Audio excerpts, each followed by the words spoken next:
దేశంలో జాతీయ గీతం వందే మాతరం చుట్టూ చెలరేగిన మంటలు ఇంకా చల్లారటోలేదు. కేంద్ర ప్రభుత్వం తాజాగా తీసుకున్న నిర్ణయం ముస్లిం వర్గాల్లో తీవ్ర వ్యతిరేకతను పెంచాయి. దీంతో దేశభక్తి, మత స్వేచ్ఛ, రాజ్యాంగ హక్కులు ఇవన్నీ ఒకే వేదికపైకొచ్చాయి. వందే మాతరం గీతం చరిత్రలో ప్రత్యేక స్థానం పొందిన విషయం. కానీ ఇప్పుడు ఈ గీతంలోని కొన్ని చరణాల ఉద్దేశం వాటిని పాటించాల్సిన ఆ దేశం మత, రాజకీయ సమస్యలకు కారణమవుతోంది. ఇదే విషయమై పార్లమెంటులో కాంగ్రెస్ ఎంపీ చేసిన వ్యాఖ్యలు తీవ్ర చర్చనీయాంశంగా మారాయి. ఇంతకీ ఎంపీ ఇమ్రాన్ మసూద్ చేసిన ఆ వ్యాఖ్యలేంటి? దేశభక్తికి, వ్యక్తిగత విశ్వాసాలకు మధ్య సరిహద్దుల్లో ఏం జరుగుతోంది? జాతీయ గీతాన్ని ఆలపించేందుకు ముస్లిం సంఘాలు ఎందుకు వ్యతిరేకిస్తున్నాయి? వందే మాతరం చుట్టూ రాజుకున్న వివాదం. నమాజు చేస్తా కానీ వందే మాతరం పాడను. పార్లమెంటులో ఎంపీ ఇమ్రాన్ సంచలన ప్రకటన.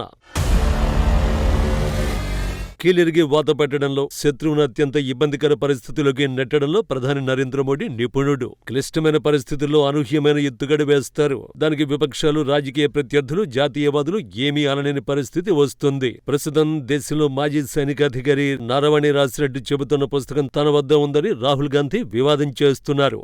ఇదే సమయంలో స్పీకర్పై విపక్షాలు అవిశ్వాస తీర్మానాన్ని ప్రవేశపెట్టాయి. మరోవైపు అమెరికాతో కుదిరిన మధ్యంతర వాణిజ్య ఒప్పందంపై విపక్షాలు మోదీకి దేశభక్తి పాఠాలు చెబుతున్నాయి. ఇలాంటి పరిస్థితుల్లో మోదీ ఓ ఎత్తుగడ వేశారు. 90 ఏళ్లుగా ఈ దేశం ఎదురు చూస్తున్న ఎత్తుగడ. ఇకపై బహిరంగ కార్యక్రమాల్లో, ప్రభుత్వ కార్యక్రమాల్లో వందే మాత్రం పూర్తిగా పాడాలి. వందే మాత్రం జనగణమనలది ఒకే స్థాయి అని హోంమంత్రిత్వ శాఖ ఆదేశాలు జారీ చేసింది. ముస్లిం ఓటు బ్యాంకు రాజకీయాలు చేసేవారికి ఇది గొడ్డలి పెట్టు.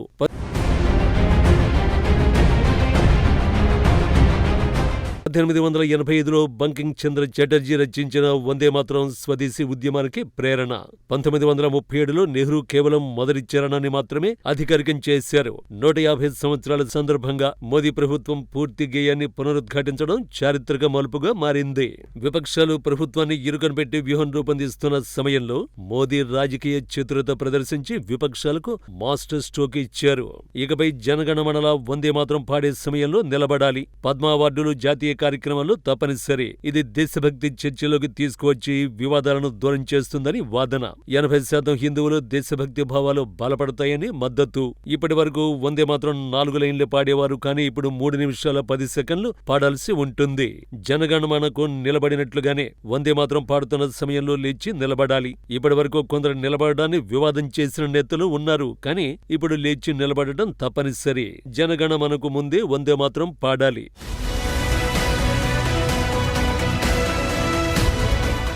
అయితే కేంద్ర ప్రభుత్వ నిర్ణయాన్ని ముస్లిం సంఘాలు తీవ్రంగా వ్యతిరేకిస్తున్నాయి. అటు కాంగ్రెస్ పార్టీ ఎంపీ ఇమ్రాన్ మసూద్ చేసిన కామెంట్స్ హాట్ టాపిక్ గా మారాయి. తాను పార్లమెంటులో నమాజ్ చేస్తాను కానీ వందే మాత్రం పాడను అన్నాడు. ఈ మాటలు దేశవ్యాప్తంగా సీరియస్ చర్చను రేకెత్తించాయి. ఎందుకంటే వందే మాత్రం భారత స్వాతంత్ర్యోద్యమంలో ప్రత్యేక స్థానం కలిగి ఉంది. కేంద్ర ప్రభుత్వం ఇటీవల అధికారిక కార్యక్రమాల్లో వందే మాత్రం గీతం తప్పనిసరిగా పాడాలని ఆదేశించింది. ప్రతి వ్యక్తి గీతం పాడేటప్పుడు నిలబడాలన్న నియమం కూడా జారీ చేశారు. ఈ నేపథ్యంలో ఇమ్రాన్ మసూద్ తన అభిప్రాయాన్ని వ్యక్తం చేశారు. వందే మాత్రం గేయాన్ని తాము పాడుతున్నాం, కానీ అన్ని 6 చరణాలు చదవాలని చెప్పడం తన మతానికి అనుమతించదు అని అన్నాడు. పార్లమెంటులో సజ్దా చేయడంలో ఎలాంటి ఇబ్బంది లేదు, కానీ నా మతం ఏమి చెబుతుందో పాటించే స్వేచ్ఛను నాకు భారత రాజ్యాంగం ఇచ్చింది అని ఆయన చెప్పారు.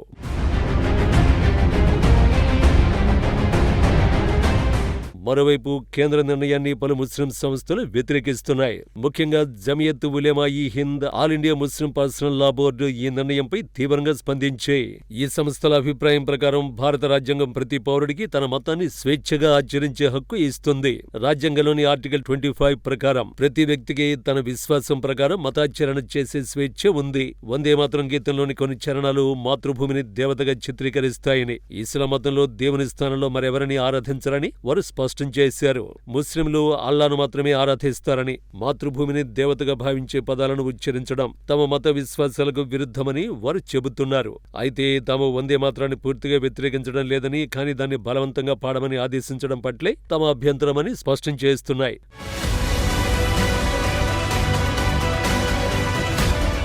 ఒక పౌరుడి దేశభక్తిని కొలిచే ప్రమాణం గీతం పాడటంలో లేదని, అతని ఆచరణలో, సేవలో, త్యాగంలో ఉంటుందని వారు అభిప్రాయపడుతున్నారు. ఈ నిర్ణయాన్ని వెనక్కి తీసుకోకపోతే సుప్రీంకోర్టును ఆశ్రయిస్తామని కూడా వారు హెచ్చరించారు. ఈ విషయంపై మౌలానా అర్షద్ మదాని కూడా తన అభిప్రాయాన్ని వెల్లడించారు.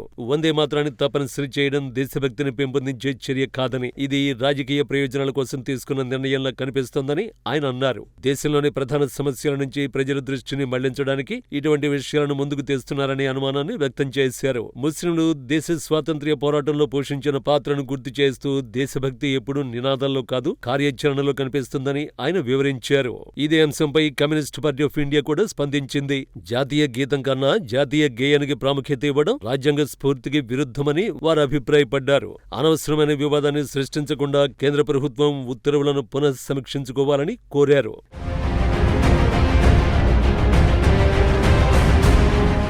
ఇక్కడ ప్రధానంగా ఆయన రుజువు చేసిన విషయం మత స్వేచ్ఛ. భారత రాజ్యాంగం ఆర్టికల్ 25 ద్వారా ప్రతి వ్యక్తికి మతాన్ని అనుసరించే, ఆ మత నియమాలను పాటించే స్వేచ్ఛను ఇస్తుందని ఇమ్రాన్ మసూద్ చెప్పారు. దేశానికి గౌరవం ఇవ్వడంలో వెనుకాడను, కానీ మత పరిమితుల్ని దాటలేను అన్నాడు. అంటే తాను దేశానికి అంకితం చూపుతానని, కానీ ఒక వ్యక్తి మత నమ్మకాలపై పరిమితులున్నాయని స్పష్టం చేశారు. ఈ ఘటన రాజకీయంగా మాత్రమే కాదు, సమాజంలో కూడా పెద్ద చర్చకు దారితీస్తోంది. ఒకవైపు దేశభక్తి, జాతీయ గీతం గౌరవం అవసరం ఉంటే, మరొక వైపు మైనారిటీ మత స్వేచ్ఛ, వ్యక్తిగత హక్కుల పరిరక్షణ కీలకం. సామాజిక మాధ్యమంలో, మీడియా వేదికలలో ఈ అంశం చాలా చర్చనీయాంశంగా మారింది. కాగా దశాబ్దాలుగా భారతీయులందరూ ప్రతి కార్యక్రమానికి ముందు జాతీయ గీతం జనగణమన ఆలపిస్తూ వచ్చారు. ఇకపై జాతీయ గేయం వందే మాత్రం మొదట ఆలపించాలని కేంద్ర హోంమంత్రిత్వ శాఖ ఆదేశాలు జారీ చేసింది.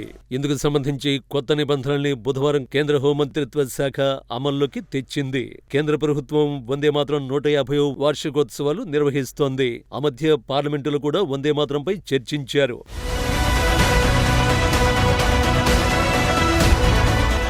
ముస్లింల మెప్పు కోసం వందే మాత్రం గేయంలోని కొన్ని చరణాలను నాటి ప్రధాని జవహర్లాల్ నెహ్రూ ప్రభుత్వం తొలగించినట్టు మోదీ సర్కార్ తీవ్రమైన ఆరోపణలు చేసింది. ఎలాగైతే జాతీయ గీతాన్ని ఆలపించే సమయంలో గౌరవ సూచకంగా ప్రతి ఒక్కరూ నిలబడతారో, వందే మాత్రం ఆలాపన సమయంలోనూ అదే రీతిలో వ్యవహరించాల్సి ఉంటుంది. జాతీయ గీతం, గేయం ఆలాపనల సమయంలో ఎవరైనా అడ్డంకులు సృష్టిస్తే చట్టపరమైన చర్యలు తప్పవు. గరిష్టంగా 3 ఏళ్లు జైలు శిక్ష తప్పదని కేంద్ర హోంమంత్రిత్వ శాఖ హెచ్చరించింది. అయితే ఇందులో గతంలో నెహ్రూ ఆధ్వర్యంలో సెక్యులర్ అంశాలను సాకుగా చూపి ముస్లిం లీగ్ అభ్యంతరాల మేరకు గేయంలోని 4 చరణాలు తొలగించారు.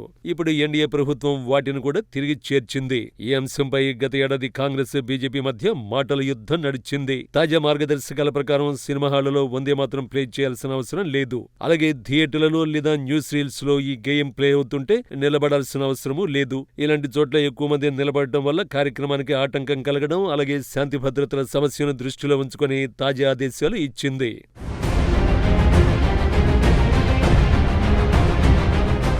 వందే మాత్రం గీతం భారత స్వాతంత్ర్యోద్యమంలో ప్రత్యేక స్థానం కలిగి ఉంది. ఇది 1910లో బంకింగ్ చంద్ర చటర్జీ రాసిన ఒక పద్యాల సేకరణలో భాగంగా జన్మించింది. స్వాతంత్ర్యోద్యమాల కోసం ప్రేరణగా మారిన ఈ గీతం భారతదేశానికి ప్రజల హృదయాల్లో ఒక శక్తివంతమైన జాతీయ భావాన్ని నింపింది. స్వాతంత్ర్య సమరంలో ఈ గీతం విన్నవారికి ఉత్సాహం నింపేది, దేశభక్తిని పెంచేది. స్వాతంత్ర్య సమరంలో ఉన్న పేద, ధనిక, ముస్లిం, హిందూ, సిక్కు, క్రైస్తవులు ఎందరికో దీనిలో ప్రేరణ లభించింది. అయితే వందే మాత్రం పూర్తి 6 చరణాలు చదవబడినప్పుడు కొన్ని చరణాలు భౌతిక దేశాన్ని దేవతలా స్తుతిస్తూ మతపరమైన కొన్ని విశ్వాసాలకు విరుద్ధంగా ఉండొచ్చు. ఇది అనేక మైనారిటీ మతాల విశ్వాసాలకు కొంత ఇబ్బందికరంగా మారుతుంది.